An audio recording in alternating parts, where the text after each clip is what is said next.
Okay.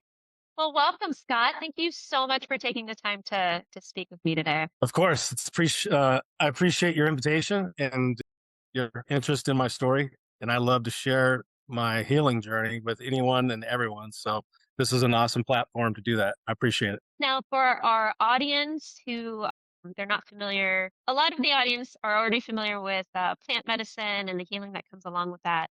But Mhm. for those who are not familiar with you and your background, can you just give us a little background as to your service and kind of how you became involved with plant medicine? And then we'll kind of work backwards. Sounds great.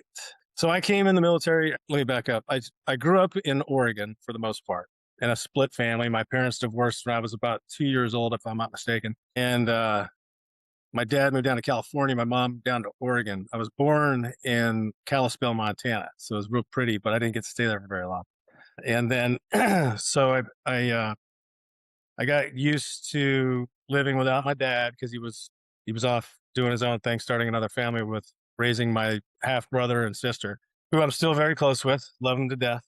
And as I went through elementary school and got into middle school, sports became my therapy, my go-to to keep me focused on something. I was a very emotional kid. I did everything everybody else, all the other boys like to do, play football on the weekends and play army in the neighborhood. Get dressed up and go hide and try to catch each other.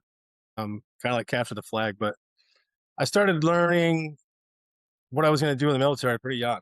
I was really good at playing sports, particularly football is my favorite, but I was a really good wrestler and not great at everything. Just good. I learned by watching the other guys, and then I would pick up some things that I could handle, depending on what the sport was. So I didn't grow up with a ton of athletic capability. It was more taught, self-taught, with determination and esprit de corps and all that good stuff that I wasn't real sure I understood at that age. But as I progressed through high school and got better at sports, I really did start turning more closely to the military. And I had a girlfriend in my sophomore, junior year, whose brother happened to be a ranger in the army. And when he would come back to visit, I would just like study him from afar. And I was like, I want to be like that guy someday. Because he was very professional, like, didn't want to mess with the guy. He had that look in his eye like he'd just flip a switch in a heartbeat. But he was such a nice dude. Anyway, so that kind of got the fever for going to be a ranger. Eventually, I went and talked to a recruiter. And the last memory I have of my mother and father sitting together was signing the paperwork because I was 17. And I pitched a fit for several days, if not weeks, that you have to do this. I'm going in. I'm joining delayed entry so I can make one rank. The recruiter talked me into signing up early so I could go in as a PFC instead of a E2, which I think meant like $40 in my paycheck. Okay. But, I was turning 18 soon and getting ready to graduate high school, and that's what I wanted to go do. So that led me into the military.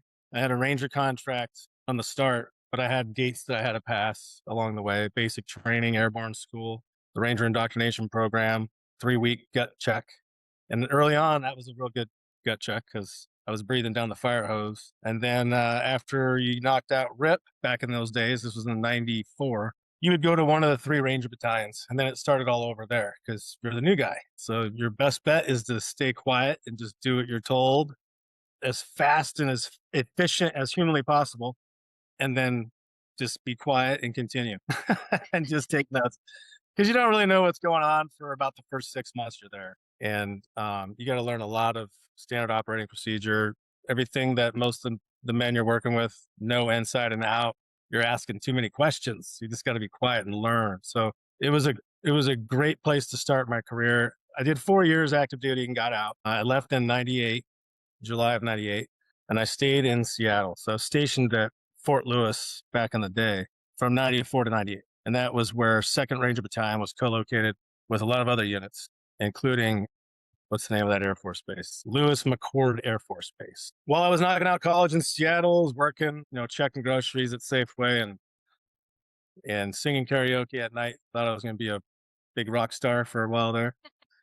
Um, I did a little bit of construction. That wasn't that wasn't filling the void. I joined the National Guard after about 6 months of being out because I just missed the camaraderie and stuff. Plus, it helped pay for some college, gave me a little bit of extra work and stuff. That kind of helped. Then my my National Guard time ended August of 2001. And, 30 days later, the big 9/11 attack kicks off. And I sat and waited for about 5 months to see how things played out. And I realized, man, this is real. This is going to be a big war. So I decided to go back in. Okay. Picked up the phone and called my last platoon sergeant, who was Gunny Barreras, the man, the myth, the legend. God rest his soul. He was a lot of guys' mentor. The whole platoon loved him, and I reached out to him back then. He picked up. I told him where I was at and that I wanted to go back in, and I didn't want to waste any time. And he said, "I'll give you a call back in about 30 minutes." He called back about 30 minutes later, and he said, "Okay, go to MEPS. Any MEPS, tell them to look up your information. You got orders to come back to Ranger Battalion. But first you gotta go back through RIP, and then you'll show up to Savannah." And I was like, "Savannah? Wait, wait, wait. I want to go to Second Ranger Battalion where I know everybody. I don't want to go to First Ranger Battalion." He's like, "No, no, no, no. You don't understand. If you want that scroll, if you want to go to war and earn your combat patch with the unit, you need to come here." And then the light clicked on. I was like, "Oh, they must be leaving soon." Because everybody was, it's operational security. You're not going to, "Hey, we're deploying soon to go do X, Y, and Z." Keep that stuff quiet. So he was trying to fill me in. "If you want to go to war soon, you might want to come with me." So I said, "Okay, I get it. I'll make new friends." And I knocked out the pipeline. I ran into a lot of old buddies that were running the program, the pipeline to get into Ranger Battalion. And then I showed up in Savannah about 3 weeks before Operation Iraqi Freedom 2 kicked off. So I did every deployment past the initial invasion. I ended up racking up 11 trips. Wouldn't change anything. I signed up to do what I was doing. It was just an amazing roller coaster. I ended up doing 6 rotations into Afghanistan and 5 over to Iraq. Fast tracked up to my squad leader rank. I got to knock out a couple of years doing that. 2, 3 deployments as a squad leader in Ranger Battalion were amazing. They instill a lot of trust, faith, and responsibility in the platoon. In the Ranger platoons, everybody matters. I get it, but your E5 team leader and your E6 squad leader, staff sergeants and sergeants, are the meat and potatoes. They're taking orders and following them to a T, but they're the engine moving the machinery into place to win decisive battles with, esprit de corps, speed, violence, understanding the basics as best as humanly possible, not trying to outrun your headlights and pretend you're somebody you're not. Just doing the right things in a combat environment like you're taught Sure. at the most efficient levels. A lot of people think there's something special, some special ingredient in what we eat, or you get a special book to read beside the Ranger Handbook.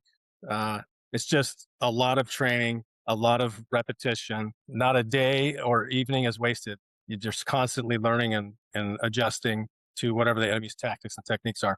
So as I progressed through my Ranger days, I kind of this transition point in my career where I can continue to operate, so to speak, in the fight, or I might have to take a step back from the fight a little bit in Ranger Battalion and be a staff guy for a little while until like a platoon opens up to be a platoon sergeant. Those numbers are real small. You're hoping for something that's going to be difficult to manage. And at that point in my career, my expectation management was, no, I'm going to keep fighting. I can't just take a step back. So I dropped my packet to go be a Green Beret. That took a little bit of time. I left Ranger Battalion on good terms, and I signed into Fort Bragg, North Carolina, to start the preparation for the Special Forces qualification course. I had passed selection, which was a lot of walking, a lot of heavy rucksacks, and a lot of the navigation course that they have there is off the charts.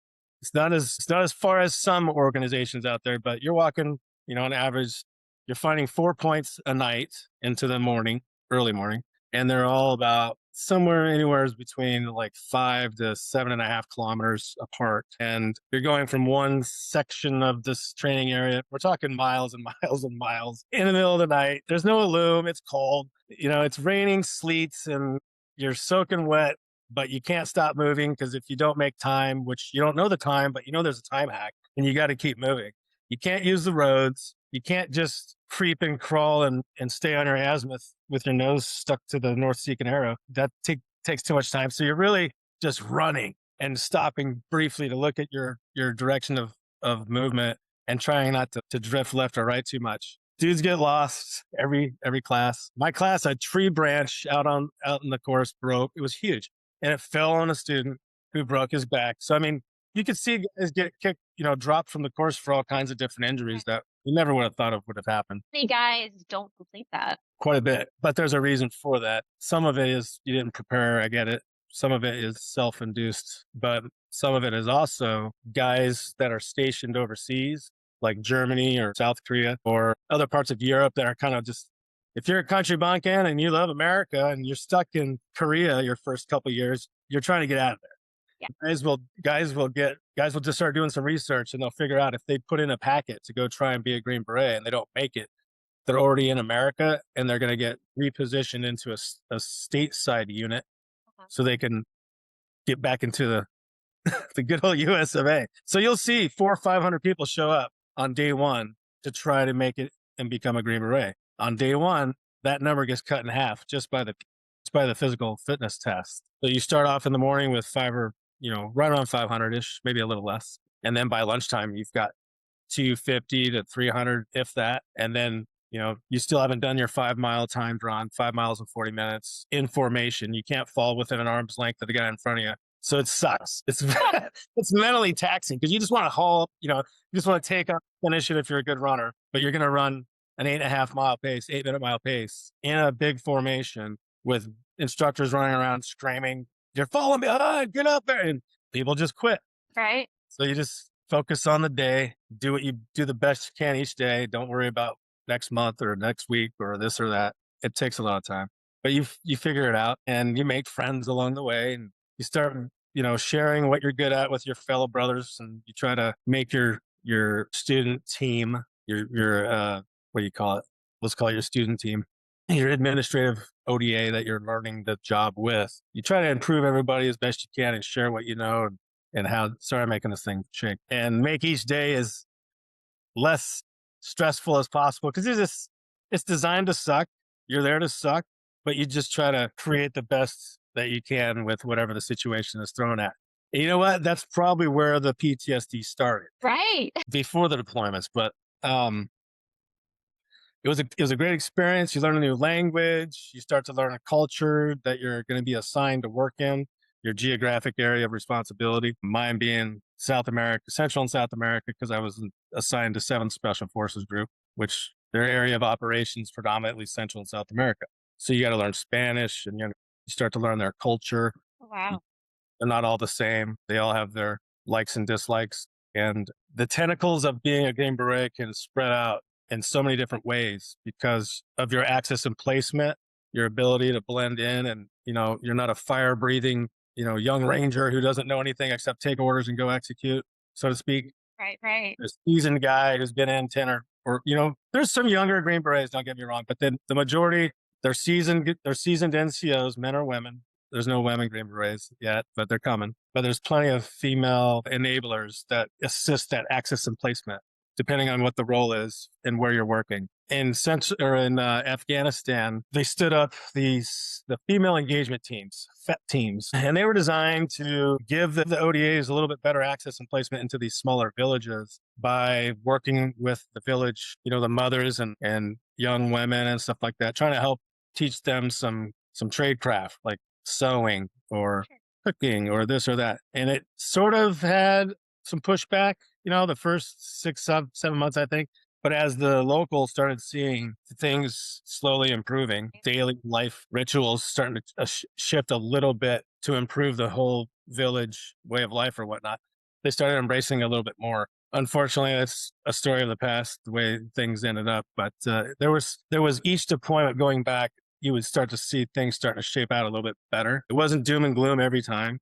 There was still lots of fighting going on, but as the years started to wind down, before I got out, my last deployment was 2014, so it was still really kinetic back in that time. But as let's say 1920 rolled around, things were starting to shape to to make a decent exit and leaving the Afghans to manage themselves. But that's going to take a little more work the way things ended up without going down that rabbit hole. But I had a lot of experience dealing with foreign internal defense, building up armies to sustain the government the fledgling democratic government that we are working alongside to improve things in that region. You teach them how to shoot better. You help go through their equipment and teach them how to maintain it better. Maybe get them some better equipment if the funds are there. You just try to make them feel and understand that you're with them. You care about them. You're trying to improve their ability to defend their important stuff that they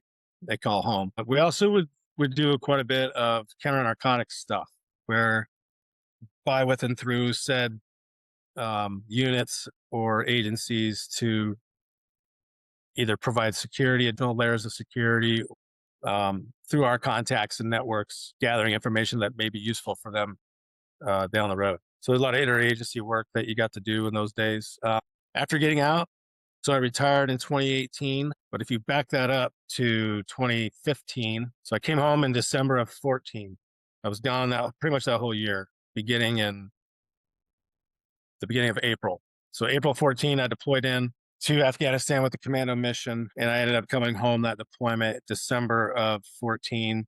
And then it was right around, I would say March, April of 15, when I was ordered by my chain of command to go down to Tampa and spend 4 months, to spend however long it took, is what I was told, to get back down on planet Earth. Because I just did a ton of tours back to back to back to back. And my tolerance for BS was zero. I was no longer a fun person to shoot the shit with while you're working. I was all business. To work, work, work, go home. Drink beer, let release the steam. Every excuse that I could come up with to drink, I was coming up with. I didn't realize it at the time. And then I go and do that deployment. It was pretty kinetic. I got shot. We had a lot of casualties that deployment. And my commander, love him to death. Him and my sergeant major both pulled me in with no regard. Like, I had no idea what was coming. I was just a senior E8 master sergeant, team sergeant. The best job in the world is being a team sergeant, a Green Beret that has his own ODA, that gets to go do all the great things the Green Berets get to go do. I thought for sure I had that, compartmentalized, but no, they saw me breaking down. They saw the explosion about to take place, and they tried to help me. They said, look, you're going to go to this place called PrEP, and it's the post-deployment rehabilitation program, and they're going to help you. And I said, oh yeah, sounds great. I remember this conversation to this day. And I immediately went to protection mode. Like, yeah, it's a medical thing, right? Yes, it's going to help you. Great. I don't want to do it. And I don't have to do it. So I'm not going to do it. I'm going to deploy one more time because I got 2.5 years left or something like that. And they're like, what? My sergeant major was in there and my colonel was in there. And I knew all three of them very well because I did like 5 combat tours with all of them. And they knew me really well. And all their faces were priceless. Like, it went from sort of, we care about you and we're not going to destroy you, to what? You son of a. And the next thing you know, I got a tongue lashing and I snapped to attention. And I'm Wow. like, I'm so stupid. I should have just kept my mouth shut. And I'm trying to figure out what this PrEP thing was because I never heard of it before. It was new. Okay. General Votel, retired General Votel. He was my boss when I was in the Ranger Regiment. He had taken over Special Operations Command down in MacDill Air Force Base. And he and his wife wanted to try and come up with a real in-depth method of slowing down the soft suicide rate. Special Operations Forces, we've lost a lot of our guys and gals to suicide. And it could, op tempo is one thing. The stuff you see and deal with is another, but there wasn't a very good support network for it. Nobody wanted to say, hey, I'm sad all the time, or I'm dreaming about killing all the time, or I can't sleep. My family doesn't know who I am anymore. No one wants to bring all that stuff up. We didn't know how to talk about it back then. You just kept your mouth shut. You didn't want to be considered weak or Right. soft or losing your edge, whatever the excuse would be, because we all were suffering. And as soon as somebody tries to seek some help, the the majority of us that are all sucking steer our, suffering to that poor individual that's trying to seek help and shame them, just weak. Oh, you just can't do it anymore, can you? Make somebody feel worse, which wasn't a good method. It didn't work for me either. I was walking around a little bit confused, a little bit, my ego was having an issue with it. But I showed up. I went down there. I backpedaled out of that explosive. Could have been worse, but I got a tongue lashing and I apologized and immediately accepted my fate. And I drove down to Tampa. I show up at the Tampa VA and I go to the special section that they had established, thanks to General Votel and his wife. and they got 8 experts in their field of study to be assigned to building, I think it was 38 or something like that, um, right there in the Spinal Cord Institute Huh. of the Tampa VA. They had a really good, uh, I can't remember the name of it off the top of my head, but if you got blown up, shot, paralyzed, severely, you have some severe TBI where you're in a wheelchair and you need constant help, right in that same building upstairs, you had 8 doctors, probably working both floors, that would send me to go do exposure therapy with my psychiatrist for 2 hours a day. Closed setting, very private. I was learning about exposure therapy. I didn't know anything about it back then, and I stiff armed it for about 3 weeks until Dr. Thor's got me to loosen up a little bit, and I started sharing the way of life. Because it started out with, so tell me the traumatic events that you've been involved with. I'm like, what? What do you mean? I got 11 trips, lots of death and all those trips, and that's traumatic stuff. And I'm dealing with all that stuff. And you know, when you're patching up guys that get shot or blown up and they're in extreme pain from losing limbs to explosions and shrapnel and stuff, you got to compartmentalize it immediately Right. and stop the hemorrhaging, get an airway, try to do your best to stabilize, get a pulse, and get to roll 3 as fast as humanly possible on a helicopter that trying not to go down on its way there and back. Compartmentalize that after all those years, and then you're dealing with the stress from home, and you're dealing with the stress at work, and the families. Everything gets. You got to deal with it somehow. Most dudes, people will compartmentalize that, and then it builds up, and it starts to overflow. And the method that I used to try to cope with that was drinking. And thankfully, I'm sober since August of 23, and I can sit here and talk coherently about those places that I think made the progression towards alcoholism becoming a reality if I hadn't had some type of intervention. And I'll get to that. But the first point of healing was with PrEP, the post deployment rehabilitation program. Every morning I would wake up like at 5:30. It was still very rigid. It was like they kept me on my schedule, so to speak. I would get up, have breakfast downstairs in the Hero Cafe, and then go back up to my room, get my list of appointments, and I would go have another MRI or CAT scan or this or that, exposure therapy with my psychiatrist, speech therapy for the cognitive issues I was dealing with from all the blast overpressure and whatnot. I mean, physical therapy, it's a long list. And then Thursdays, I would go sit in a conference room with all those doctors, and they would go around the horn one at a time and tell me, okay, this is what we discovered this week, and here's the treatment protocol we're going to start with. And so they're identifying, diagnosing, and then prescribing me a method to try to work through and cope with it. There was only 7 beds back then, so it was all soft guys. It Right. was myself, a couple other Green Berets, senior guys that were getting ready, close to retirement, and there was a couple SEALs and Marines that were also senior, getting ready to retire. All of us were dealing with pretty much the same stuff, and they didn't have a name for it yet. It was PTSD, it was TBI. They didn't really know a whole lot about TBI except kind of similar to CTE, and they were trying to figure out, well, what's doing that? What's causing that in an operator when he's not a linebacker in the NFL or whatever? The blast overpressure wasn't connecting. The damage that the blast overpressure wasn't in the books yet. It wasn't in their knowledge base. It hadn't made it in there yet. They weren't getting taught it in schools and whatnot. We knew about it because we Sure. were told you got to get behind a corner. And I was a master breacher, so I got trained in all levels of explosives and predominantly to breach and gain entry. But we were always taught you got to get a corner. You got to find a corner so those blast waves don't hit you because it's gonna hurt. It's going to ring your bell. They didn't say it's going to end up depositing some weird protein in your brain that's going to lead to dementia. Did that show up on any scans for you? Well, not in the beginning, no.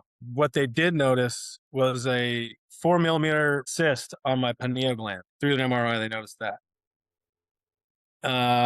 It since hasn't shown back up since my journey down to Ambia. And I haven't gone down that scope yet. I'm going to go and say, hey, now I want to know, I want you to zero in on that pineal gland and give me a beautiful picture of it so I can take a peek at what's going on since the Ibogaine and all that. Right. And I'll get to it and document it at some point. But I'm having my guts telling me that it's looking better now than it was before. the sequence of positive events that took place ever since I went down there. So after I wrapped up the time I spent at prep, it was about 4 months. I left there with 37 diagnoses. I set a new record.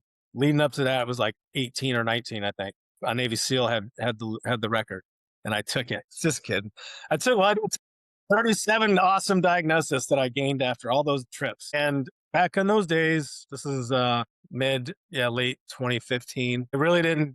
It didn't, other than I can say now I have 37 awesome diagnoses. It didn't really do much for me to wake up and start healing because I didn't have a method yet.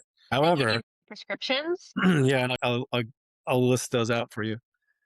When I left there, they did give me all the prescriptions: gabapentin, Zoloft, uh, uh, what do you call it? Lunesta to sleep, Pazopram or something like that for high blood pressure. I didn't take any of them. When I got home, I just listed them all. I had them all sitting out, and I just grabbed my laptop and I started checking each one. For First, you. gabapentin originally came around to stop people from having seizures. Well, I don't have those, so I'm not taking it. I called my psychiatrist back here, and I'm like, "Hey, Zoloft, tell me about Zoloft." He goes, "Well, it's helping you, but you could probably start weaning yourself off of it. You can't just cold turkey." So he worked me up method to get off of that. The Lunesta was tough to let go, but I eventually weaned myself off of that.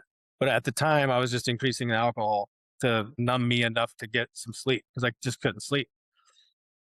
Before I went to San Diego and did magnetic resonance therapy, I slept 3 to 4 hours a night. After 15 visits, I did 6 months, or excuse me, 6 weeks of MERT every day before I went down to Ambio, right there in San Diego, in Cardiff at the Brain Performance Center. 3 weeks into that, Friday, I wrapped up my visit and I went and hit the gym and grabbed some lunch. I'm back at the house, just relaxing with the 3 other guys that I went and did the first cohort with. That night, I went to sleep around 9 o'clock. I woke up the next day at like 8 in the morning. I hadn't got up to go use the restroom or go check my door or look out the window, thinking I was hearing things, just trying to be, proactive Yep. to a threat that I thought was there all the time. I didn't do any of that stuff. And I was super well rested and I felt amazing. And I was staying at this beautiful house that was loaned out to us by a billionaire. Great man, Mr. Cannon, right across the street from the Del Mar racetrack. And I just remember walking out to the back patio, looking at the beach, dog beach, and picked my phone up. I'm like, babe, you're not going to believe this. You know how long I slept last night? Because literally, I had at least a decade of getting 4 hours of sleep. Gosh. Horrible. And I took off. I ran 5 miles out and 5 miles back like it was nothing and felt great. So that was the first golden ticket that made me feel like this is going to be worth it. Yeah. Who suggested When that? I Who suggested that? And that was part of the trifecta. So I know I keep going back and forth, but I'm trying to parlay the benefits of this study along the way because I was in such bad shape. My exterior was badass team sergeant, motivated master sergeant who's got a ton of tours and will do whatever you ask him to go do. Sort of a break glass when there's a fire, guy, because I just did nothing but go to war. But I tried to be a good asset for anybody that needed a motivated individual and a great team to go do some work. But when I'm driving home from prep, still like, man, what am I going to do now? What's the job lined up for me now? I knew I was going to probably take over the combatives program, but I wasn't real positive on how I was going to be perceived when I got back. I'd been off radar for 4 months and so on. A lot of things going through my mind. The phone rings and it's the Green Beret Foundation. A buddy of mine was holding down the fort there, who had gotten injured a year before that, 2 years before that.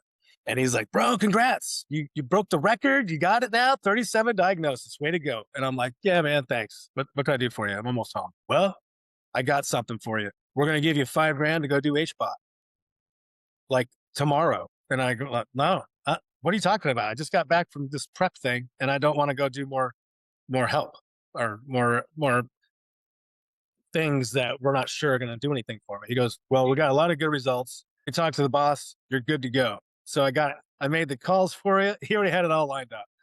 So the unit was making sure I was going to get anything anything, I was going to get access to anything out there that may or may not benefit me. The next thing I know, I'm doing HBOT. It's like 72 minutes a dive, Monday through Friday. And, they crank it up full oxygen. I would fall asleep sometimes. I would just lay there and watch TV sometimes, but it was very comforting, and I could notice some benefits from it. I ended up doing 98 dives, and it's still to this day my number one critique is it's got to be once you reach whatever your number is to get to that level of what you're feeling, you got to sustain it. You got to do dives like periodically after that, Yeah. or I think it kind of weans itself out. Biggest benefit you noticed from that? A little, better clarity, cognitive skill sets, my speech impediment that became more apparent with, my last couple deployments. Combination of hearing loss and head trauma dealing with the overpressure and everything. It was improving that too, but it was expensive and TRICARE wasn't paying for it back in those days. Matter of fact, after I did my write up, when I finished, they sent me to Walter Reed, and I linked up with um, Trump's appointed VA advisor his first couple of years. I can't remember the gentleman's name. He's a retired Marine colonel who owns a beer company in Wisconsin. And I always forget. Anyways, he was a very nice man. Listen to what I had to say after hearing all these different HBOT facility owners explain why their sequence of events is the best option and they should go with their option and so on and so forth. They're all campaigning in this meeting to try to explain the benefits of it for the veteran, but it turned into more of a our protocol is better than your protocol. And I was the only one in there in a uniform. I'm just sitting there in the back waiting. I'm like, this is a joke. I shouldn't even have gone here. But he wasn't going to let me leave. He looked over eventually and was like, okay, everybody, appreciate you being here, blah, blah, blah. Master Sergeant Scott over here, we want to hear what he has to say before we have to go to our next meeting. And I was literally thinking for an hour, what do I want to say? And I kept making it smaller, shorter, shorter, shorter. Eventually, he came. I go, yay, appreciate the invitation to be here. I'm still active duty, clearly. I'm wearing my uniform, so I'm going to stay in my speaking lane. On the way here, however, I was reading my favorite Popular Mechanics magazine, and I think this is a fitting point to make in such a short amount of time that I have available here. In 2012, the VA spent over $500 million on one pill to help veterans. And that one pill's name is Oxycontin. And it's a horrible pill. And if they would have spent $500 million on HBOT, we probably would have less men and women out there laying in their final location somewhere. And I think that's a good place to stop this discussion and steer focus back on where the problem's at. You could have heard a pin drop in that. Good for you. And you know what? He looked at his assistant, who's a retired female Marine sergeant major, was his right hand. And you could tell she would light a room up in a heartbeat. And she looked at me and gave me this, like, well said.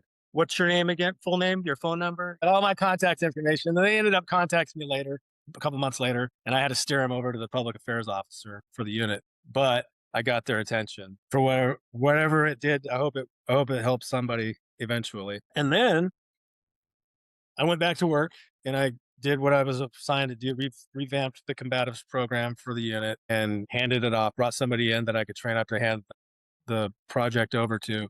And my retirement was accepted and signed off. And I started doing my exit strategy at that point. And it was right around that point in that time where I got called in by the colonel, the same colonel, Colonel Fitch, Ron Fitch, great man, and my surgeon. And they said, hey, have you ever heard of stellate ganglion block shot? I'm like, what? The SGB, you ever heard of it? It's helping guys, and we want you to get one. And I was like, you think I still need some help? They're like, yeah, you're still a little rough around the edges. And this thing's got really good feedback from the 80 something operators that they did a quick study with. And they're predominantly all Delta Force guys. The USASOC surgeon and a former Navy SEAL doc did a study back in, I would say, 2016, 15, something like that, predominantly with tier one. They just wanted guys with a lot of deployments in a high risk, elevated environment. Definitely the Hardy Boys. And 80 plus of those guys went and got the shot, the stellate ganglion shot in the neck. It's been around a long time. I'm sure you're familiar with it. Ultrasound, some local anesthetic, and then they shove a needle in the side of your neck and inject a lidocaine mixture into your nerve bundle. I only thought there was one nerve bundle, but evidently there's 6 or 8 down each side. And they would hit the center, a nerve bundle. Anyway, I got really good feedback from that in like seconds of the injection, I felt everything just all the trauma, all the stress, all the PTSD trigger waiting to explode, gone. The rucksack just got lifted off and it's never coming back, is what it felt like Sure. for like the first 6 hours. I slept like an angel that one night in a hotel right there in near Walter Reed. I woke up the next morning. Let me back up. Doc Mulvaney was the SEAL doc at Walter Reed who administered the shot. He was also key with the study before that when they discovered what it could do. They knew about the shot clearly because it's been used for a long time for pain management. Women who have hysterectomies, their hormones are out of whack. That shot helps, and several other reasons. Think ghosts, amputee victims. Yeah. Uh, that helps with ghost pain and whatnot. But anyhow, they weren't sure if it was going to help with TBI and operator syndrome, but it did, and it helped for a good 4 or 5. It was the longest lasting remedy that I had at that point, and it calmed me down. Guys knew it immediately, like, "Whoa, what's up with you, bro? You okay?"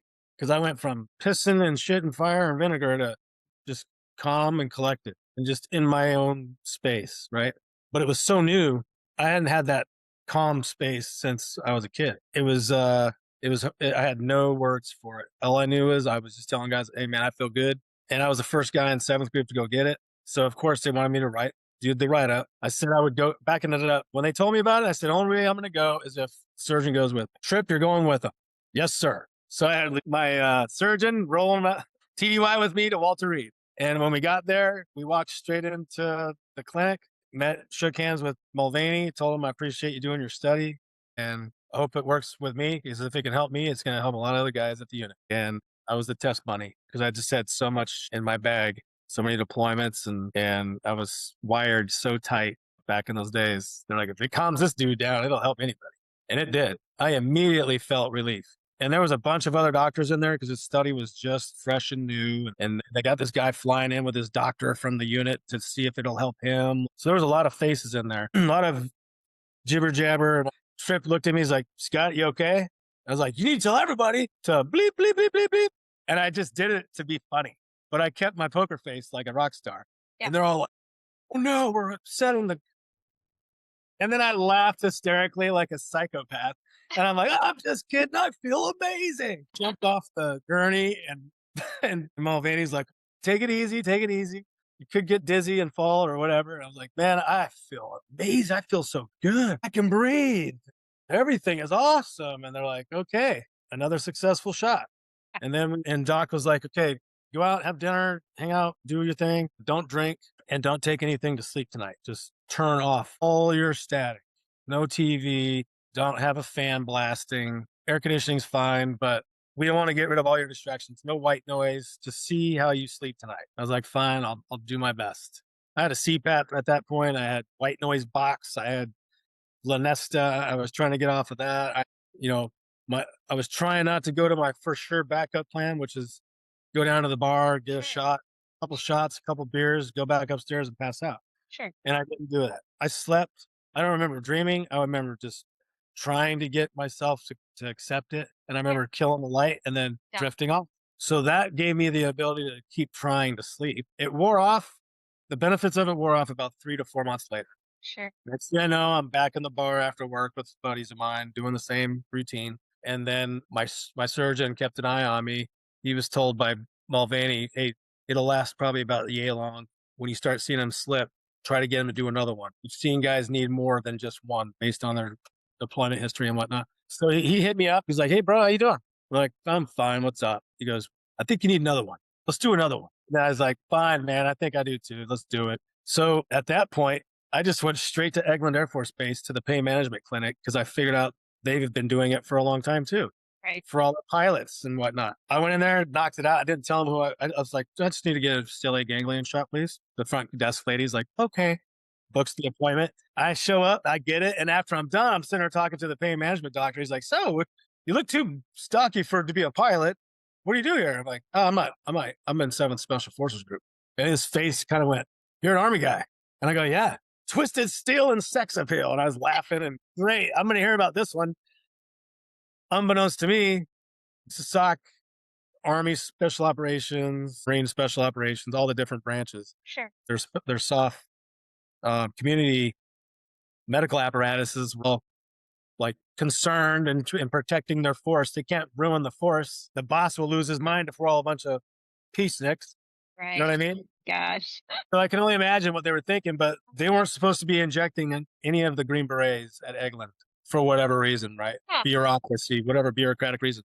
I got mine though, and I was running around like, you guys can get it at Eglin. You don't have to worry about going to Walter Reed. So dudes were starting to question, go to their shrink and like, I want to get the same thing Scotty got. But they sent the doctor from Eglin to go hang out with Mulvaney for 30 days Okay. to get the hominis dominus. And then he slid back to Eglin's pain management clinic. And then the guys started lining up to go get it. And I took that as a success. Like, hey, I got to help be a part of this. And I was hoping that it would help everybody, including myself. I ended up doing 5 of those before I retired back in 2018. And they just, they would work 2, 3, 4 months and then drift away. So it wasn't after those, I quit thinking about the stellate ganglion block. And I started thinking, I got to do something different. There's Yeah. got to be something better. But there really wasn't at that point. So I drove on. I continued to talk to my psychiatrist at Eglin until I retired in 2018. November of 2018, I was completely retired.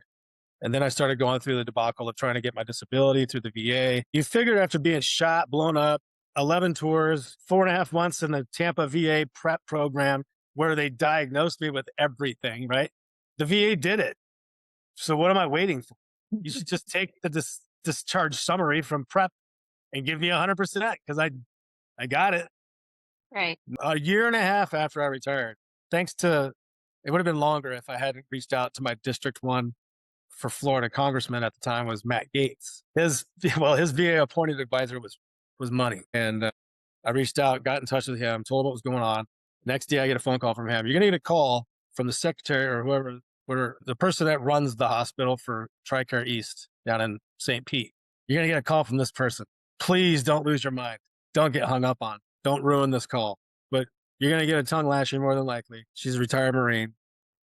And blah, blah, blah, blah, blah. I got my mindset ready for a blast wave of who do you think you are? It's you more than the other million men that are trying to, or soldiers and sailors that are trying to get their disability.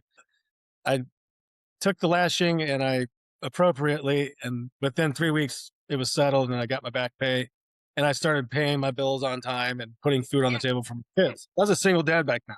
So there was that. And that, in my mind, going back, that really did start spiking my bullshit meter. My PTSD was getting worse. I felt like nobody gave a hoot.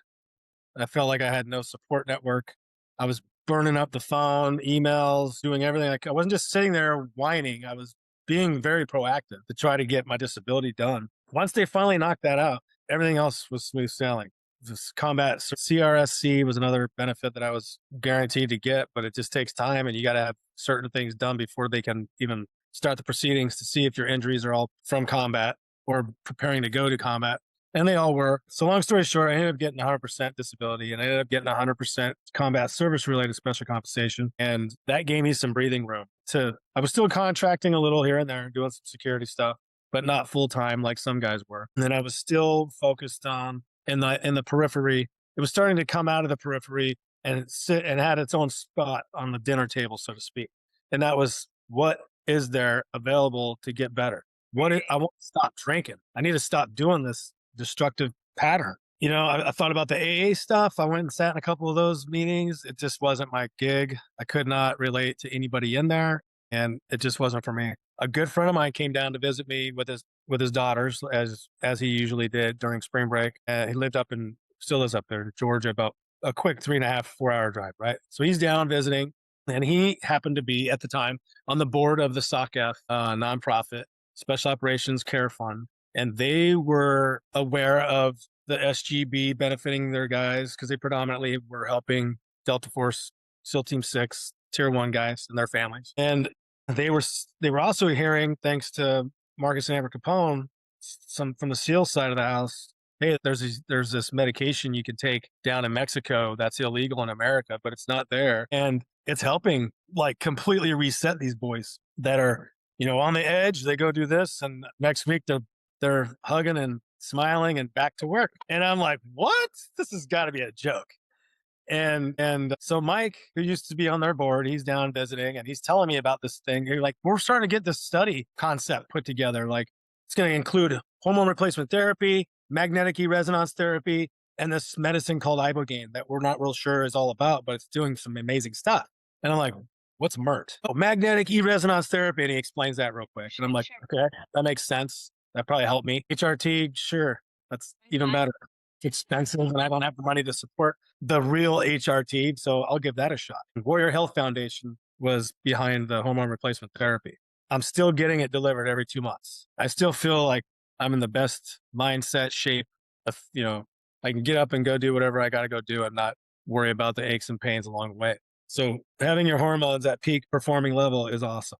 I do blood work every 2 months. They call me back a week or two later, go over everything, full blood panel every 2, 3 months. They ship all the supplements to the front door. They follow up to make sure I'm good. If I have any other issues or something new pops in, I let them know and they adjust the protocol to help deal with that too. But everything's been straight for the past couple of years now. Can I ask what you're on? Sure. I do zero 0.6 mLs, so just shy of a cc every 4 days of testosterone cypionate. I also do 2 milligrams of estrogen blocker. I do B12 injections every other day for about 4 to 6 days a week. Take a day or two off in the middle somewhere. The growth hormone booster, the subcutaneous shot, boosts your body's natural production of growth hormone while you're asleep. You take it on an empty stomach toward the end of the night, and then you wake up the next day. All those aches and pains that I used to have all the time, I can move. I can get up and go for a run.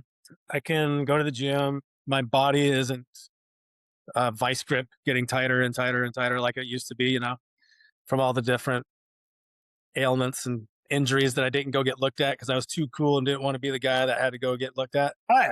Every excuse under the sun to not heal. It's amazing and it helps. It's helping a lot of people. It's huge. Yeah. So the second organization that helped facilitate the trifecta study is what it was called through SOCF. It's eventually labeled the Stanford University Ibogaine TBI study, I think is what they called it through our pipeline. And then last being the trip to Mexico. So Vets Inc. covered down on the grant that I had to pay Ambio for their services. Warrior Health Foundation, 4 months leading up to the journey, got my hormones at peak levels, sustainment levels. The 6 weeks of magnetic resonance therapy in Cardiff, California at the Brain Performance Center, reconnected neurotransmitters that had lost their ability to communicate to the back of the brain. So the front and the back couldn't communicate effectively. And through the MERT and the 4 brain studies, they put that helmet on you.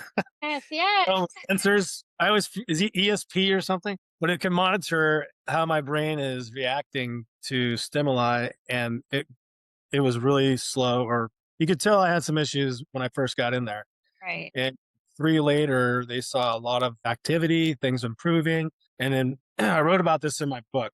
Those 3 improvements in just me, okay, so my hormones getting at peak performing level, my brain starting to communicate, my empathy in the front of my brain was starting to open up. Because after that 3rd week, when I woke up the next day and felt like a whole new person, sleep, it was at least 8.5 hours, almost 9 hours. I noticed also my ability to care about the conversations that I was having with people was different. Like I was really engaged with what people were discussing. And days before that, it was business as usual. What? I don't give a shit. This is not life, limb, or eyesight. It's not going to save lives, kill anybody. I don't care. Because that was the fight or flight mindset that I had to live in, right? So that was another eye opener.